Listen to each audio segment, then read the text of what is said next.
ये बताते हैं नेक्स्ट साइड का। भाई हमने जो लास्ट क्लास में पढ़ा है वो टॉपिक हेनरी लॉ था। ये तो मैंने बोल दिया था कि ये हेनरी लॉ है, याद है? Yes sir. ये बोला था मैंने कि वो हेनरी लॉ है या नहीं? सुनो भाई, लास्ट क्लास में हमने ये पढ़ा था, वही बॉटम वाले एग्जांपल से समझ लेते हैं, उसी से ही समझा है।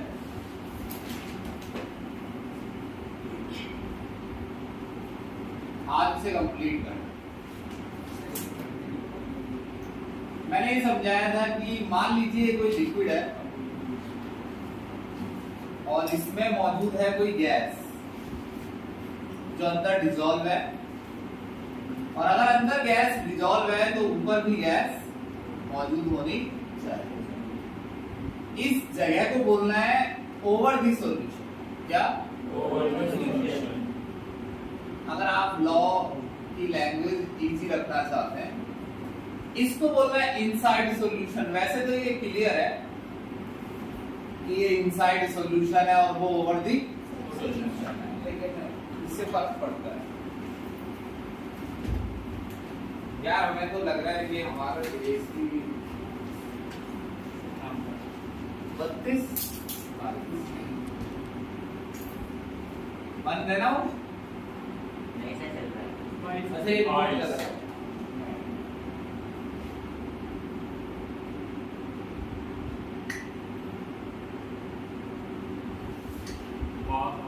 ऐसा है, मैंने सैलियर डाल दिया। खैर अब लगा है।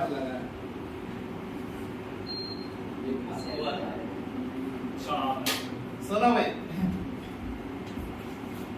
ये दूसरा फिगर है।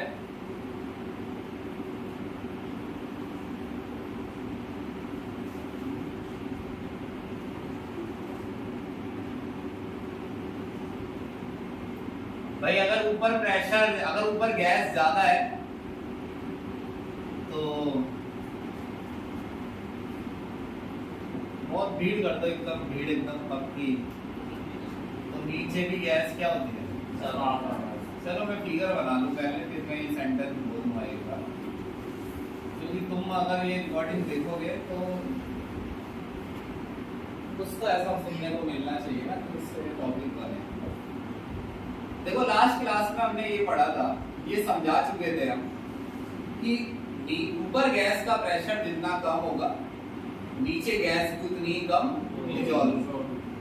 जितना ज्यादा ऊपर गैस का प्रेशर होगा। आप ये ध्यान नहीं दे रहे हैं ऊपर, जो मैं बार बार बोल रहा हूँ कि सॉल्यूशन के ऊपर गैस का प्रेशर जितना ज्यादा होगा उतनी ज्यादा गैस नीचे डिसॉल्व। नीचे किसमें? लिक्विड में। अगर आपके ध्यान नहीं आ रहा है पिछली क्लास से, जैसे मेरे को तो सब कुछ बड़ा ताजा ताजा लग रहा है कि जैसे मैंने पिछली क्लास में पढ़ाया था, अगर आपको समझ नहीं आ रहा है तो आप ऐसा समझिए कि जिस भी कोल्ड ड्रिंक को खोलने पर तेजी से गैस ऊपर निकलती है, हम समझ जाते हैं इस कोल्ड ड्रिंक में नीचे भी गैस ज्यादा भरी है ना।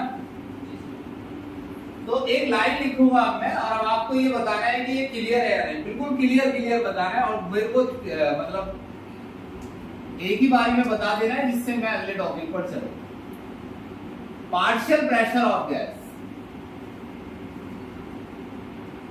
Partial pressure of gas over the solution. आपको पता है ना कहां देखना है इस समय आपको? Over the solution is directly proportional. Partial pressure जो है गैस का over the solution is directly proportional to solubility of gas inside solution। ठीक है भाई, एक दिन मैंने ये नहीं बताया था solubility का मतलब अमाउंट ऑफ सोल्यूट है। अगर मैं कहता हूं कि ये इसमें solubility के शब्द का मतलब है कितना सोल्यूट घुला हुआ है, तो गैस जितनी ज्यादा घुली होगी सॉल्यूशन के अंदर उतना ही ज्यादा ऊपर गैस का क्या होगा, उल्टा बोल रहे हैं हम। पता है कैसे बोल रहे हैं, ऊपर गैस का प्रेशर जितना ज्यादा होगा उतनी ही ज्यादा गैस नीचे घुली होगी, उतनी ही ज्यादा गैस नीचे घुली होगी को ये बोल रहे हैं उतनी ही गैस की क्या होगी, सॉल्युबिलिटी। अब आया वर्ड समझ में? Yes sir. लेकिन इन्होंने ऐसे नहीं बोला है, इन्होंने बोला है नीचे जितनी ज्यादा सॉल्युबिलिटी होगी उतना ही ऊपर ज्यादा प्रेशर होगा। समझे मेरी बात? नहीं, उल्टा है। उल्टा ही नहीं, लॉ भी दो तरीके से है। दूसरा देखो, सॉल्युबिलिटी ऑफ ए गैस, ये दोनों है ये। सॉल्युबिलिटी ऑफ ए गैस, भाई देखो ये आ रहा है रिकॉर्डिंग में, yes sir. of a gas inside solution, solubility of a gas inside solution is directly proportional to partial pressure of gas over the solution. अब सुनो मेरी बात भाई, दोनों स्टेटमेंट सेम ही है, ये ना कोई उल्टी लिखी हुई है या नहीं? Yes sir. ये समझ गए? आपको मैंने एक दिन ये भी बोला था कि solubility amount of gas, amount of solute होता है। जैसे मैं कहता हूं कि सॉल्युबिलिटी हाई है, इसका मतलब सोल्यूट बहुत ज्यादा घुला हुआ है। सॉल्युबिलिटी लो है तो सोल्यूट कम घुला हुआ है। सॉल्युबिलिटी बताने के अलग अलग तरीके होते हैं, मुझे याद आ रहा है? Yes sir. मैंने कहा इस सोल्यूट की सॉल्युबिलिटी है 20%। मैं सोल्यूट क्या गैस बोलता, इस गैस की सॉल्युबिलिटी है 20%। मतलब 20 ग्राम गैस डिसॉल्व है 100 ग्राम में। Yes sir. तो यहाँ भी ये गैस की सॉल्युबिलिटी बताने का तरीका है। या मैं कहूँ 2 मोलर है, सॉल्युबिलिटी कितनी है? 2 मोल। तो 2 मोल गैस है कितने में? 1 केजी सॉल्वेंट। तो सॉल्युबिलिटी बताने के लिए मैं मोल फ्रैक्शन का भी इस्तेमाल कर सकता हूँ, मोलैरिटी का भी, मास परसेंटेज का। कुछ याद आ रहा है? फिर मैं इस बात पर यही बात समझा। हाँ तो देखो ये है, उस समय आप वो समझ लेते हैं, लेकिन आज उसको याद रखना इस पर डिपेंड करता है कि आप कितना टॉपिक समझेंगे। अब ये लिखा हुआ है कि P डायरेक्टली प्रोपोर्शनल है चाय गैस के। P डायरेक्टली प्रोपोर्शनल है चाय गैस। बच्चे जाते हैं सॉल्युबिलिटी लिखा है लेकिन नहीं लिखा आता है, सॉल्युबिलिटी की जगह क्या लिखा है? चाय गैस। ऊपर का प्रेशर किसके प्रोपोर्शनल है? सॉल्युबिलिटी के, और सॉल्युबिलिटी की जगह क्या लिख दिया इन्होंने? चाय गैस। चाय गैस क्या है? गैस का मोल फ्रैक्शन। Yes sir. कैसे निकलेगा? नीचे से निकालना है मोल फ्रैक्शन। गैस के मोल ऊपर और टोटल मोल नीचे। अरे भाइयों, फ्रैक्शन किसी भी चीज का ऐसे ही निकलता है। गैस और वाटर मिक्स है, गैस की पार्टिकल ऊपर, टोटल पार्टिकल नीचे। तो गैस के पार्टिकलों का क्या निकल जाएगा? फ्रैक्शन। ये गैस के पार्टिकलों का फ्रैक्शन है चाय गैस। यहां भी निकल सकता है चाय गैस। नीचे से निकालना है अश्वित, नीचे नजर रखनी है। N gas plus N water. यहां एन गैस ज्यादा है और एन गैस यहां ज्यादा है। एन गैस मतलब गैस के मोल जो घुले हैं, ऊपर वाले नहीं देख रहे हैं, जो गैस के मोल घुले हैं वो यहां ज्यादा है या वहां? तो अगर एन गैस ज्यादा है तो यहां क्या ज्यादा है? चाय गैस। क्या ज्यादा है? तो यहां चाय गैस कम है। तो गैस, अब चलो ये छोड़ो, ये मैंने समझे, बताओ गैस के पार्टिकल्स का फ्रैक्शन यहां ज्यादा है यहां ज्यादा है? तो गैस के पार्टिकल्स का फ्रैक्शन यहां ज्यादा है तो यही क्या ज्यादा है? प्रेशर। यही तो बोल रहा है वो। गैस के पार्टिकल्स का फ्रैक्शन नीचे जितना ज्यादा होगा उतना ही ज्यादा ऊपर क्या होगा? या नहीं? अब तुम्हें फिजिक्स की तरह समझना है तो प्रोपोर्शनैलिटी का साइन हटाकर क्या लगता है? कांस्टेंट। क्या लगता है? कांस्टेंट। पहले मैं क्या करता था कि फिजिक्स की तरह नहीं कहता था, प्रोपोर्शनैलिटी का साइन हटाकर कांस्टेंट। मैं पहले ना कांस्टेंट ही समझाने लग जाता था और फिर उसकी कांस्टेंट की मल्टीप्लाई चाय गैस से करके पी लिया। तो उसका ऐसा नहीं मेरे को ये अवार्ड देता था, बल्कि बच्चे कहते थे क्या कर दिया इन्होंने, तो अब मैंने भी ऐसे कर दिया, प्रोपोर्शनैलिटी का साइन हटाकर क्या लगा दो, KH। बस इसमें ये है कि भाई बच्चा ये नहीं समझ पाता है आखिर KH लगाने के लिए साइंटिस्ट ने सोचा क्या कि भाई मैं क्या लगा दूं, अगर KH तो क्या निकल जाएगा, प्रेशर। ये समझाया जा सकता है, आएगा टाइम हम समझाएंगे। अभी तो ऐसे हैंडल कर लोगे ना कि भाई प्रोपोर्शनैलिटी का साइन हटाया और हमने क्या लगाया, KH। KH क्या है, हेनरी गैस कांस्टेंट। हेनरी के सम्मान में ये लिख दिया गया है, ये हेनरी गैस कांस्टेंट।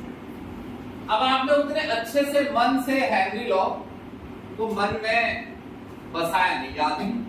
लॉ ये था कि पार्शियल प्रेशर गैस का सॉल्यूशन के ऊपर उतना ही ज्यादा होगा जितना ज्यादा नीचे मोल फ्रैक्शन। सॉल्युबिलिटी नहीं, क्या होगा, ये तो मैं लिख देता हूं, सॉल्युबिलिटी हटा दो और इसकी जगह क्या लिख दो, मोल फ्रैक्शन। अच्छा अब एक चीज देखो, तो मैंने लगता मोल फ्रैक्शन ही थोड़ी ज्यादा होगा, मोलैरिटी भी गैस की कहां ज्यादा होगी दोनों में से। मोलैरिटी में ऊपर गैस के क्या लिखे जाते हैं, नंबर ऑफ मोल्स। मोलैरिटी भी यही ज्यादा होगी, मास परसेंटेज। तो ये प्रोपोर्शनैलिटी में उनका जो मन वो ले सकते थे, मोलैरिटी भी मास परसेंटेज, किसी से भी बन जाता फॉर्मूला, मतलब किससे बनाया गया, मोल फ्रैक्शन। अच्छा ये फॉर्मूला देखो, सॉल्युबिलिटी, ये वही लॉ है, solubility of a gas inside solution is directly proportional to partial pressure of gas over the solution। इसमें solubility ही है शब्द, मगर इसमें ये मॉडर्न है, काफी कारक इनको, और ये पुराने समय में चला। तो solubility डायरेक्टली प्रोपोर्शनल है इसके पार्शियल प्रेशर। अब सॉल्युबिलिटी की जगह आप अपने मन से चाहे तो मोलैरिटी ले लीजिए या मोलैरिटी, इन्होंने लिया है मास। एक बात बताओ, यहां गैस का मास नीचे बताया है, ऊपर नहीं। यहां गैस का मास ज्यादा खुला हुआ है या यहां, जहां गैस का मास ज्यादा है वहां ऊपर प्रेशर भी ज्यादा है। ये तो और भी आसान। तो सॉल्युबिलिटी की जगह क्या ले लो, मास। मोलैरिटी नहीं है, एम गैस।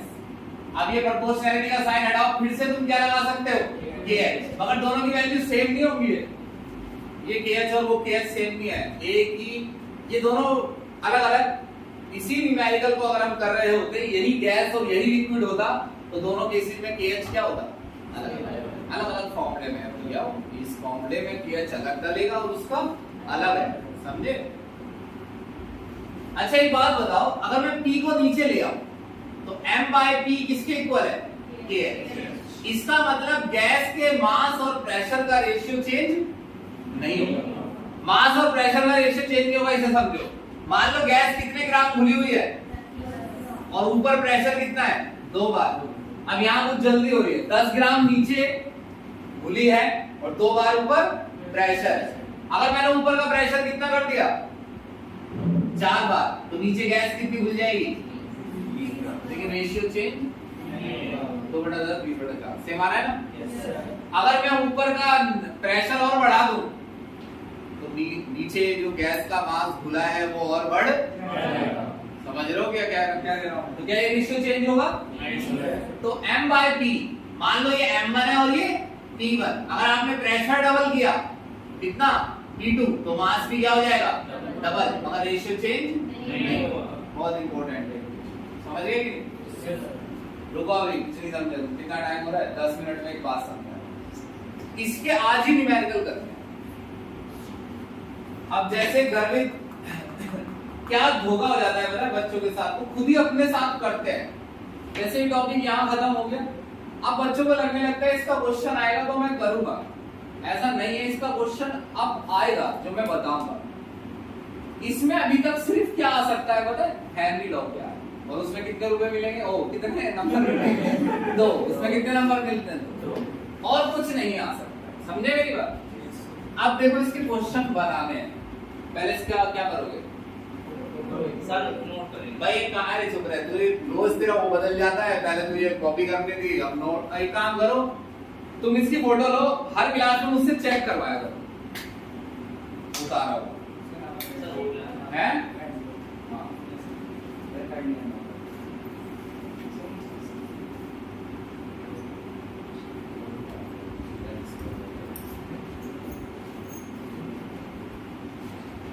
एक बल्ब लगा हुआ है।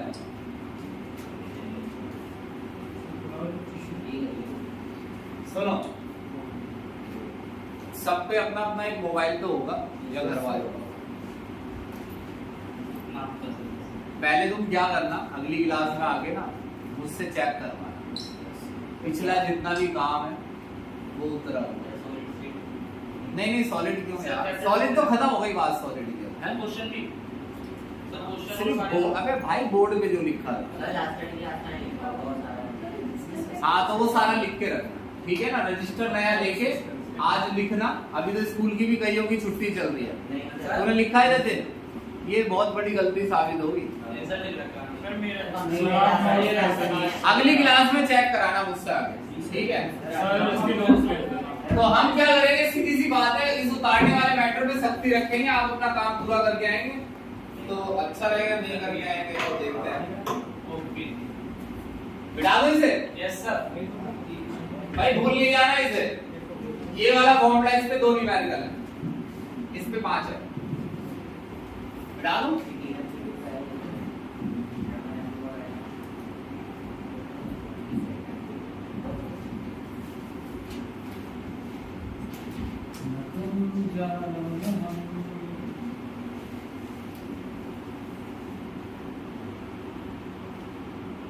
सुनिए एक बात,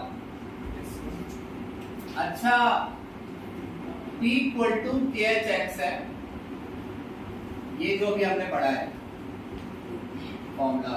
ये जो चाय गैस है ये सॉल्युबिलिटी है ना, सॉल्युबिलिटी मतलब चाय गैस बताता है अमाउंट कितनी गैस की डिसॉल्व, हाफ डिसॉल्व है या 3/4 डिसॉल्व है या 2/3। चाय गैस को ही क्या बोल रहा है, सॉल्युबिलिटी। अच्छा P बाय चाय गैस इक्वल्स टू किसके है, अच्छा एक बात बताओ कि चाय गैस अगर ज्यादा है, अश्मित तुम बताओ, चाय गैस अगर ज्यादा है तो गैस ज्यादा खुली हुई है कम, ज्यादा खुली है भाई। चाय गैस ज्यादा होगा जब N गैस ज्यादा हो, N गैस का मतलब गैस के वो मोल जो नीचे खुले हैं, अगर वो ज्यादा है तो क्या ज्यादा है, चाय गैस।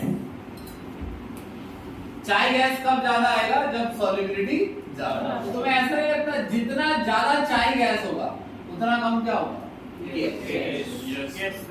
तो जो गैस ज्यादा डिसॉल्व होगी उसके मोल्स ज्यादा डिसॉल्व होंगे और उसका क्या ज्यादा आएगा, यहाँ देखो यहाँ, उसका क्या ज्यादा आएगा, चाय गैस, जिसका चाय गैस ज्यादा आएगा उसका KH कम आएगा। दोबारा सुनो, जो गैस ज्यादा डिसॉल्व होगी उसका क्या ज्यादा आएगा, और जिसका चाय गैस ज्यादा आएगा उसका KH कम आएगा।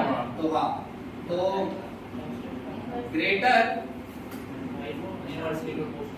सॉल्युबिलिटी, अरे ऐसे ही काम नहीं आएगा, सुनो, KH जितना ज्यादा हो,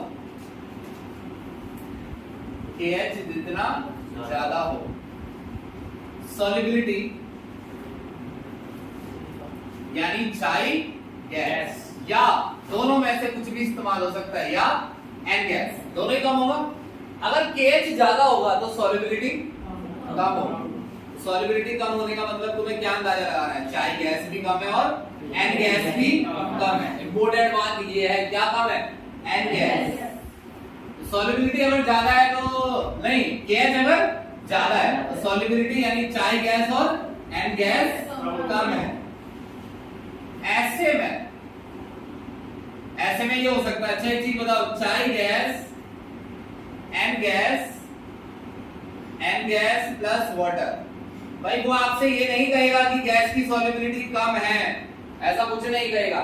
आपको क्या देखना होगा, KH, आपको दिख रहा है KH बहुत ज्यादा है तो आप समझ जाएंगे कि N गैस बहुत कम है। अगर N गैस कम है तो कौन सा N गैस है जो यहाँ से हटाया जा सकता है, हाँ देखो ऐसे ना, 1/1 + 1000, तो कौन सा 1 हटाया जा सकता है, ये वाला, ये थोड़ी हटा दो, ये आएगा 1/1001, अगर जोड़ दो और नहीं जोड़ो तो आएगा 1/1000, तो दोनों वैल्यू में कोई खास अंतर नहीं है। आप कहे मैं यही हटा दूंगा तो फिर वैल्यू खत्म हो, ठीक है, और ये हटेगा ही नहीं।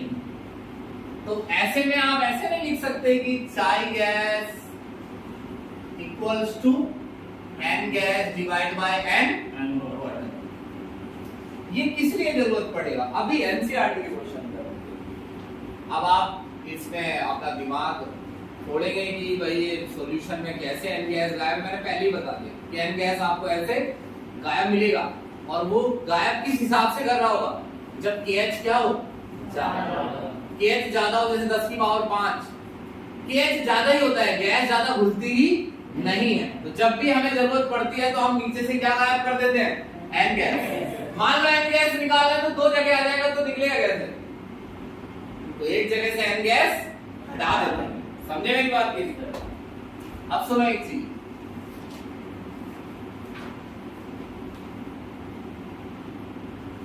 चाय गैस, अच्छा ये समझते तुम प्रेशर के रिलेशन जानते हो?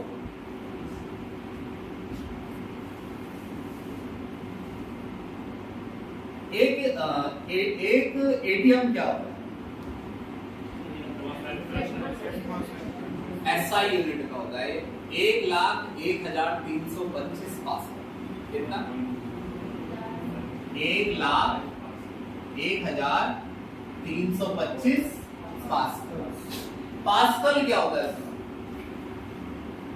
1,01,325 न्यूटन पर मीटर स्क्वायर। 1 मीटर स्क्वायर इतना बड़ा होता है। अरे नहीं, इतना बड़ा होगा। 1 मीटर स्क्वायर पर नीचे की तरफ अगर 1,01,325 न्यूटन क्या लग रहा है? फोर्स। तो उस फोर्स को कहते हैं एक एटीएम। भाई 1,01,325 ही क्यों लें? साइंटिस्टों ने सोचा भाई एटीएम से अच्छा बार है, क्योंकि बार सीधा किसके इक्वल है पता है? 1,00,000 पास्कल। कितने के? 1,00,000 पास्कल। कितना इंपॉर्टेंट क्यों है? क्योंकि वो SI यूनिट है। आप क्या ज्यादा इस्तेमाल करवाना चाहेंगे अपने देश में, एटीएम या बार? बार, क्योंकि उसका सीधा रिलेशन और ज्यादा अंतर नहीं है। तो कभी भी एटीएम की जगह बार, बार की जगह क्या आने लगता है? एटीएम। उसका कारण है कि दोनों में कोई खास फर्क नहीं है। ऐसे भी न्यूमेरिकल है जिनमें एटीएम बार दोनों को क्या मान लिया जाता है? सेम। एक एटीएम 760 mmHg होता है। कितना mmHg जानते हो? Hg वही होता है जो आप समझ रहे हैं, मरकरी। अगर मैं मरकरी पर प्रेशर डालूं नीचे की तरफ इतना कि ट्यूब के, जैसे मैं मरकरी पर नीचे प्रेशर डालूंगा तो मरकरी कहां उठती है? तो मरकरी पर अगर मैं प्रेशर डालूं कितना? इतना कि वो कितने ऊपर उठ जाए? 760 मिलीमीटर। तो वो क्या कहलाता है? अब ऐसा नहीं है कि भाई कि तुमको ऐसा करना है कि इतने ऊपर उठ जाता है। रिलेशन बता रहा हूं मैं बस कि ऐसे पास्कल और एटीएम में रिलेशन है। ये बार और पास्कल में, ये एटीएम और mmHg है, और ये बार और mmHg है। एक बार कितने mmHg है? 750 mm ऑफ Hg। अच्छा ये बताओ बार और एटीएम में क्या रिलेशन है? कौन बड़ा है, एटीएम या बार? एटीएम बड़ा है। एक एटीएम 1.01325 बार होता है और एक बार 0.987 एटीएम होता है। अब आप कहेंगे तो बहुत ही सारे, ये बहुत सारे नहीं है। सुनो, पहले तो एटीएम पास्कल है और बार पास्कल है। एक तो एटीएम और पास्कल है और बार और पास्कल। एटीएम बार दोनों को ही किससे रिलेट करना है? पास्कल से। एक 1,01,325 है, दूसरा 1,00,000। 1,00,000 तो याद हो ही जाता है, उसी के सहारे क्या याद हो जाता है? 1,01,325। इस वाले में अगर तुम ऐसे ही इसको टेबल बनाते हो तो यहाँ डेसिमल लगा हुआ है बस, एटीएम में और बार में। यहाँ क्या लगा हुआ है? डेसिमल। अब मान लो तुमको ये पता करना है एक पास्कल कितने एटीएम है, तो इसको कहाँ ले जाओ? नीचे। इतनी मैथ तो समझ लो, इसको कहाँ ले जाओ? नीचे। तो आप न्यूमेरिकल अगर करना चाहते हैं आसानी से तो आप बस इतना याद रखिए कि आपके पास ये उतरा हुआ होना चाहिए। जब मैं कहूं कि ये इसके इक्वल होता है तो उस समय को मानना है ये इसके इक्वल होता है और इतने से काम चल जाएगा। समझ रहे मेरी बात की नहीं? Yes sir. ठीक, एचटीपी जानते हो? Yes sir. अगर कहीं लिखा हो कि ये चीज किस पर है, एचटीपी, तो टेम्परेचर 273 केल्विन, प्रेशर 1 बार। एटीएम की जगह बार आता है, कहीं कहीं एटीएम भी आता है। अब आप न्यूमेरिकल में क्या लें, आपकी मर्जी है, समझे? एटीएम ले जाए बार ले, हो रहे नहीं इसी फोटो से।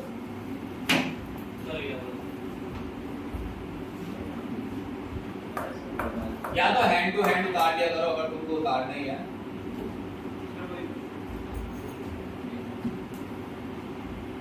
और अगर तुमको उतारना ही है दोबारा फोटो को ही लेगा पूरे साथ, समझे?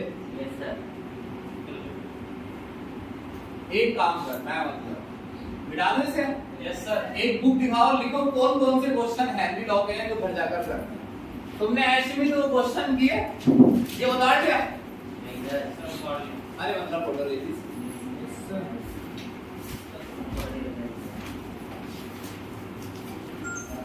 भाई कना वो क्वेश्चन किए जो मैंने कहा था, मैसेज भी किया था, थोड़े से क्यों किए? हाँ तो वो क्वेश्चन हमें करते हैं, लेकिन आप एक बात कर रहे हैं,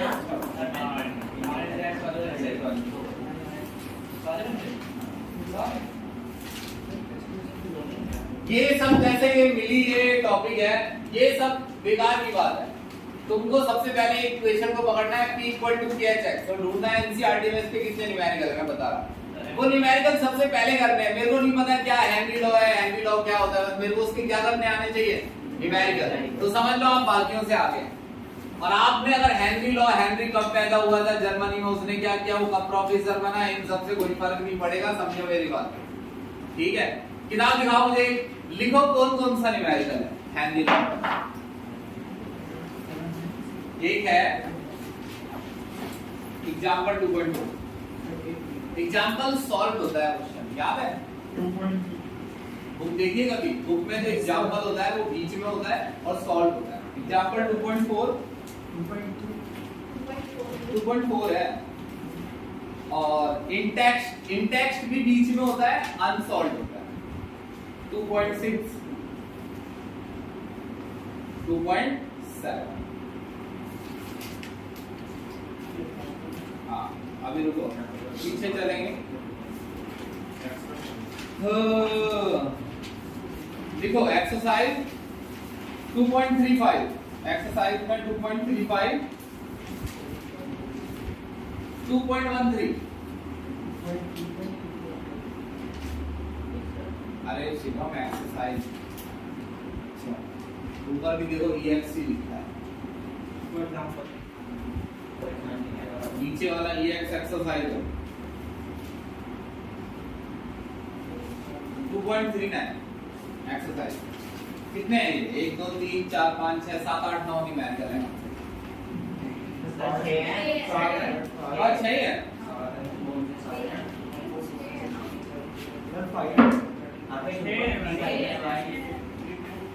2 3 6 6, 3 बीच में थे और 3 बाहर है। चलो पहले बीच वाले करेंगे, N2 वाला। भाई अच्छा समझाओ, देखना ध्यान से, और आप मेरी बात मानेंगे तो आप टफ बच्चे बनेंगे, और नहीं मानोगे तो दिल्लू बनोगे।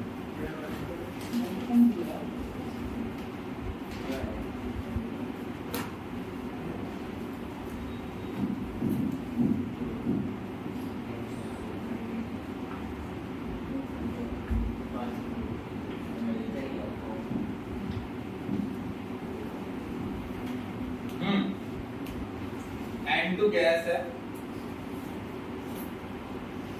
देखो ये पानी है, वही बिल्कुल सिचुएशन है कोल्ड ड्रिंक वाली। इस पानी के अंदर कौन सी गैस पास कर दी गई है? N2, नीचे, और वो उठकर कहाँ जाएगी गैस? कुछ तो नीचे ही रह जाएगी और कुछ ऊपर जाएगी। How many millimole of gas dissolved in 1 liter of water? assume that N2 exert a partial pressure of 0.987 bar। अब सुनो, जो N2 गैस है ना उसका ऊपर प्रेशर कितना है 0.987 बार। पानी कितना है 1 लीटर। कितना पानी है 1 लीटर। चलो कुछ तो पता चल रहा है कि भाई पानी का वॉल्यूम पता चल गया है और ऊपर का प्रेशर।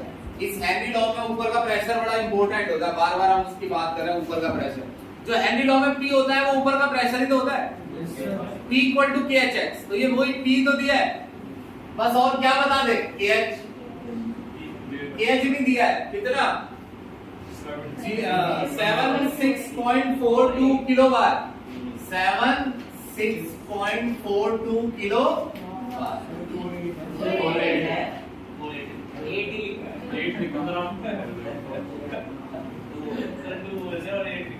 है 10 की पावर 3 बार। टेम्परेचर पता है कितना है 293 केल्विन। पहले तुमने समझ लिया, पहले बताओ फिगर समझ में आ रहा है? वही फिगर है, 1 लीटर पानी है उसके ऊपर क्या है प्रेशर। बस बिल्कुल इतना बताना है कि नाइट्रोजन के कितने मोल अंदर घुले हैं, नाइट्रोजन के कितने मोल घुले हैं ये बताने के लिए तो मोल फ्रैक्शन के अंदर होता है मोल, तो है ना। P इक्वल टू किसके होता है KHX।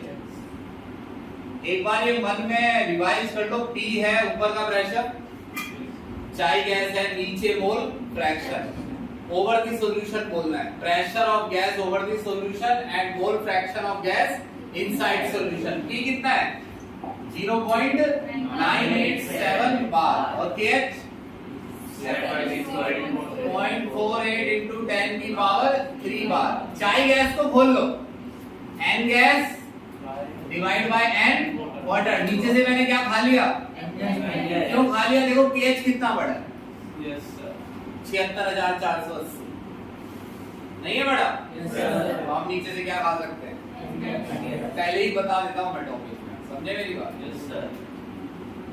अब ये N वाटर कैसे निकले, पानी का मोल कैसे निकले, तभी तो किसके मोल निकलेंगे गैस। पानी का क्या दिया है, दुनिया में पानी ही ऐसी चीज है जिसमें 1 लीटर का वजन 1 किलो होता है, सीधा है, कोई बताता नहीं है पेपर में, जैसे इस क्वेश्चन में भी बताया। आप याद कर लीजिए, पहले जिनको मैंने 11th पढ़ाई है उनको मैंने कई बार बोला, एक बार 1 ml पानी 1 ग्राम होता है। कितना 2 ml 2 ग्राम, 500 ml 500 ग्राम, 1000 ml 1000 ग्राम और 1 लीटर 1 किलो होता है।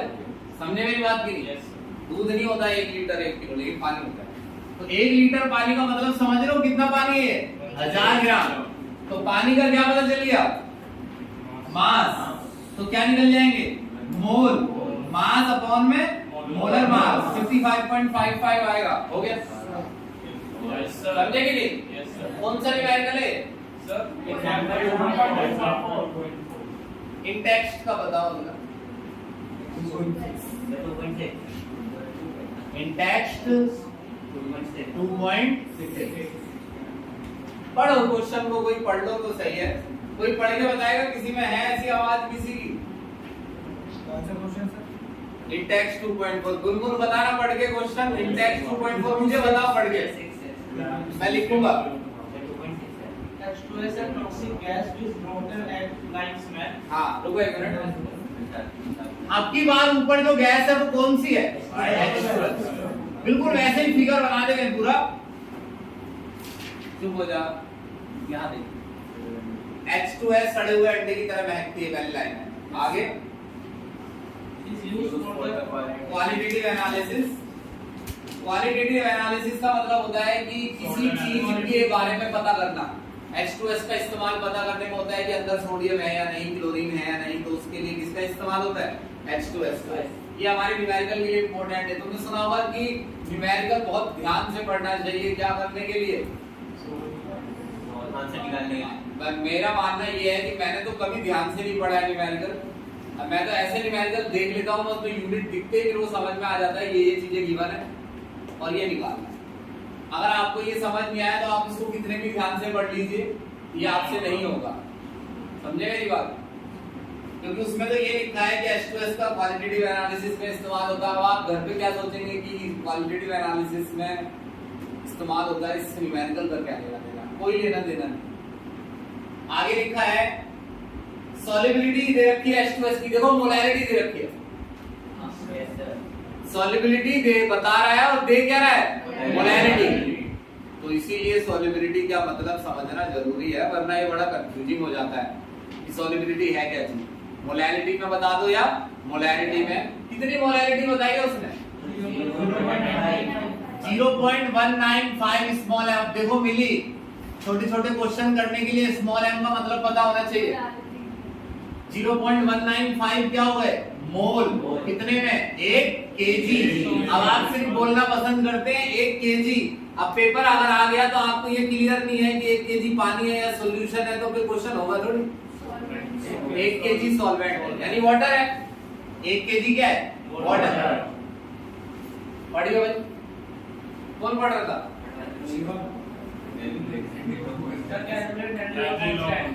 Calculate Henry law constant. केच निकालना है। ये गैस थी, पानी में घुली हुई है, पानी में इसके कितने मोल घुले हुए हैं देखो, कितने पानी में, यानी पानी 1 किलो है और इसके मोल जो अंदर घुले हैं। ऊपर का प्रेशर नहीं दिया है, कह रहा है कि गैस एसटीपी पर, इस पर है, यानी ये गैस एसटीपी पर है तो इसका प्रेशर हो गया 1 बार। समझ गए? टेम्परेचर की जरूरत ही नहीं होती है इसमें, हेनरी लॉ में। P किसके इक्वल है, KHX या नहीं है? तो P क्या डाल दूं मैं, 1 बार। KH निकालना है। बस जी, ये बहुत अच्छी किस्मत है, इससे आसान क्वेश्चन अब जिंदगी में नहीं आएगा। N gas plus N water, ऊपर क्या डालना है, N गैस। कितने N गैस, अब नीचे से N गैस मत हटा देना, जब तुम्हें 0.195 वैल्यू पता है तो उसे क्यों हटा रहे हो, तो मजबूरी में हटाया जाता है। जब दोनों ही जगह क्या निकालना पड़ जाए, N गैस, तो ऊपर नीचे N गैस रहेगा तो आंसर नहीं आ पाएगा, तो नीचे से N गैस। इससे क्या होता है, इससे आंसर में फर्क आता है लेकिन बहुत कम। जैसे आंसर है 1.539 तो वो हो गया 1.536, और 6 तक कौन जाएगा, 1.53 हो गया। समझे मेरी बात के लिए? 1 किलो 1000/18 किसके मोल है, पानी का। क्या निकल गया, ये अच्छे समझ गए। KH की यूनिट बार होगी, KH की वही यूनिट होती है जो प्रेशर की होती है। देखो कैसे, P किसके इक्वल है, KHX। X नीचे ले आओ तो KH की यूनिट किस पर डिपेंड है, P पर और X पर। X में तो यूनिट ही नहीं होती, तो KH की यूनिट क्या होती है, जो प्रेशर की होती है, बार हो या एटीएम। तो क्या आएगी यूनिट इसकी, अगर 1 एटीएम ले लेते तो यूनिट क्या आती है ना।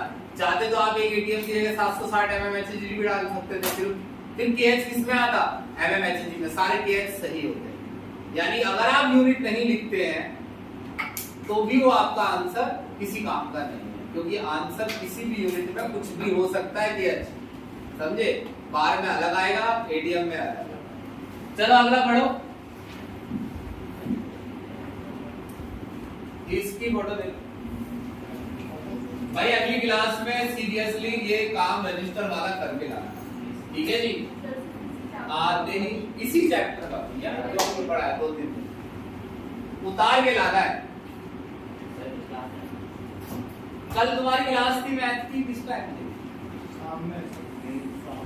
इवनिंग में 5:30। अरे मेरे को इवनिंग में ही रखनी थी यार, मैंने 11 बजे 10 बजे 11 बजे क्लास रखी दूसरी एकेडमी में। तुमने मुझे बताया ना मैथ की क्लास है, तो मैंने कहा वो सुबह ही होगी, मैंने कहा शाम में कौन लेगा।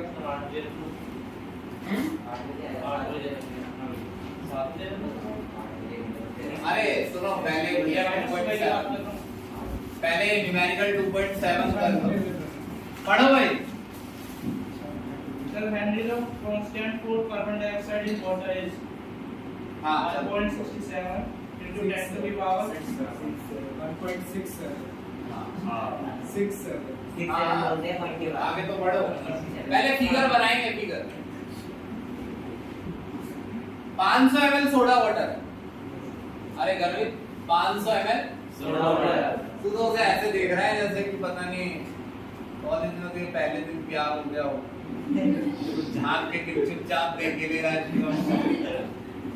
500 ml क्या है? Soda water.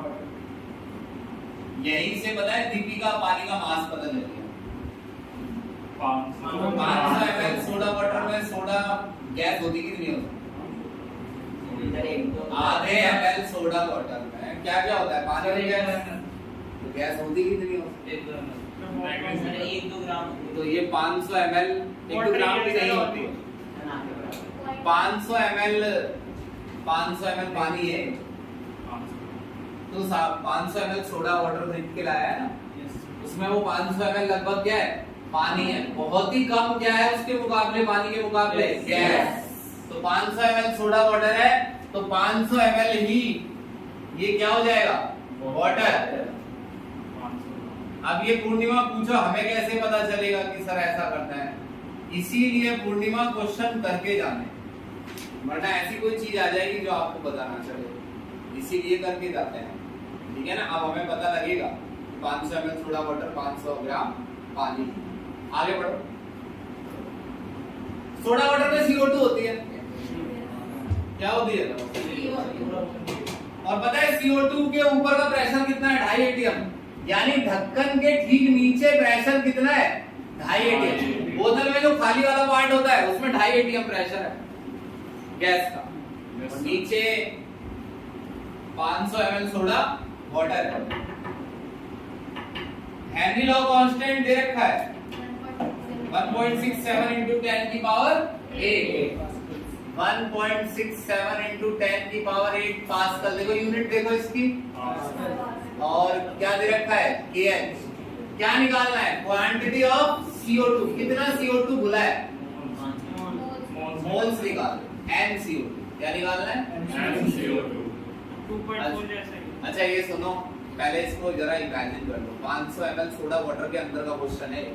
500 ml की बोतल है तुम्हारे हाथ में सोडा वाटर की, उसका जो खाली हिस्सा है उसमें प्रेशर कितना है? 2.5 atm। नीचे गैस के क्या बताने हैं? कितने मोल भुले हैं। यानी देखिए तू खुद भी कर सकते हैं, अगर तेरे को सोडा वाटर बस तुझे ऊपर का प्रेशर पता करना है। और ये KH ये तो गूगल से मिल जाएगा, CO2 का KH। समझे? हो गया क्वेश्चन। प्रेशर कितना है भाई? 2.5 atm। P equals to KH। कितना है KH? 1.67 into 10 की power 8 pascal. P equals to KH 1.67 into 10 की पावर 8 पास्कल। अब क्या आएगा? Mole fraction. मोल फ्रैक्शन में ऊपर N गैस, नीचे N वाटर। N वाटर कितना है? पानी का मास 500। 500 बट्टे 18 क्या निकल गया? N gas. इनकी यूनिट सेम कर ले बेटा। Yes sir. प्रेशर की दो यूनिट अलग अलग है, ATM पास्कल दोनों प्रेशर की है ना, तो ये कटेंगी नहीं, कटनी चाहिए। तो एक ATM कितने पास्कल होता है? 1,01,325 पास्कल। अब ये बता कि मोल्स किस यूनिट में आएंगे?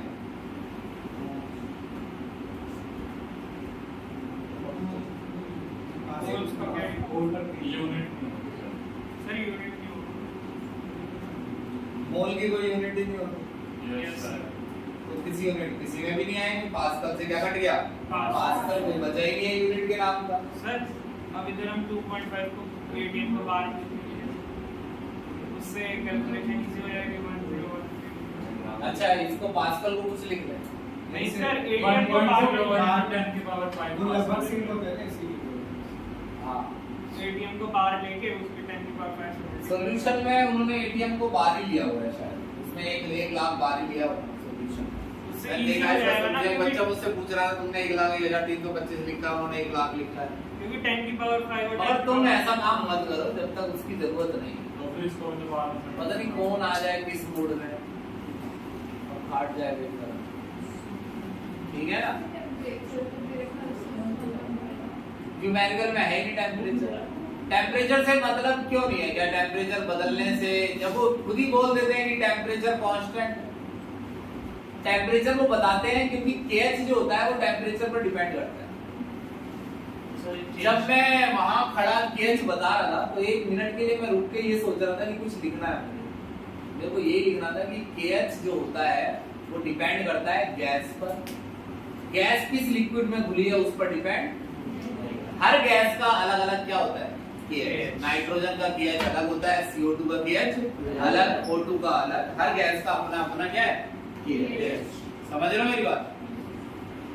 एक टॉपिक इतना आसान है, एक क्वेश्चन इतना आसान है, पीछे का एक्सरसाइज का 2.13 निकालो।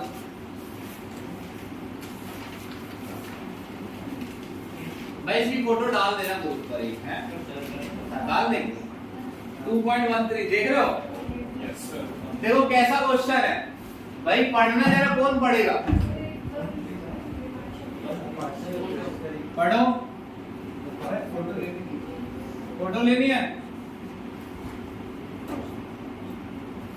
यहाँ एक, जब मैं पहले दिन आया था यहाँ एक बल्ब लगा हुआ, इसीलिए थोड़ा कम रोशनी।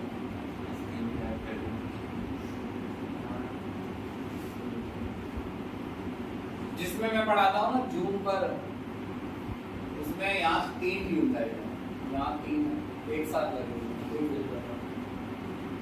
और वो पता है किससे चिपकाई हुई है? डबल टिक हल्की है ना, ऐसे दीवार पे लगा दो। सुनो, एक्सरसाइज का क्वेश्चन है कि तुम्हारे अंकल एक ही स्टेप में करेंगे इसे। 2.13 पढ़ के तो बताओ क्या है? The partial pressure of ethane over a solution contains सुनो, गैस है इथेन जो किसी सॉल्यूशन के ऊपर है, यानी इथेन का ही नीचे क्या होगा? सॉल्यूशन, उसी के ऊपर इथेन होगी। कितना मास बोला हुआ है बताओ? solution contains 6.56 into 10 to the power minus 3 gram. 6.56 into 10 to the power minus 3 gram. 10 की पावर, एक मिनट, 6.56 into 10 की पावर माइनस 3 ग्राम कितने प्रेशर पर? एक बार पर। अब If the solution contain 5 into 10 to the power minus 2 gram of ethane. तो कितना प्रेशर होगा? Yes. हो गया, खत्म। एक गैस का इतना मास डिसॉल्व है, इतना मास तब डिसॉल्व होता है गैस का जब गैस का ऊपर कितना प्रेशर कर दिया जाए? एक बार। और अगर गैस का मास इतना डिसॉल्व है तो ऊपर क्या प्रेशर होना चाहिए? हो गया क्या? ये इन्हें 3 बोला था, सर 2 ही बोला था मैंने। 2 बोला था। नहीं 3 बोला। चलो 3 बोला। समझ गए मेरी बात? Yes sir. कल की क्लास के लिए मैं मैसेज करूंगा वो बात करके देखेंगे। भाई ऐसा है कि 10 तारीख से पहले चैप्टर को खत्म कर लो। चैप्टर लंबा है, वो तुम समझोगे कि न्यूमेरिकल में भी बहुत सारे हैं। इसके न्यूमेरिकल करने हैं पूर्णिमा, भगना नहीं है इससे। समझ में आई बात? जरा भी बोर्ड की छुट्टी आएगी। सर इस वाले दिन ईद वाले दिन रखो। सर रख दो, अभी रख दो। रख लो सर। नहीं मेरे को कोई दिक्कत नहीं है। ईद वाला दिन कब है? अरे हमें क्या क्लास कम पढ़ रहे हैं, हम तो कभी भी रखते हैं। अब देखो कल का बता दो। मैं एक बार मैथ वाले सर से पूछ लूं, वो लेंगे क्लास में?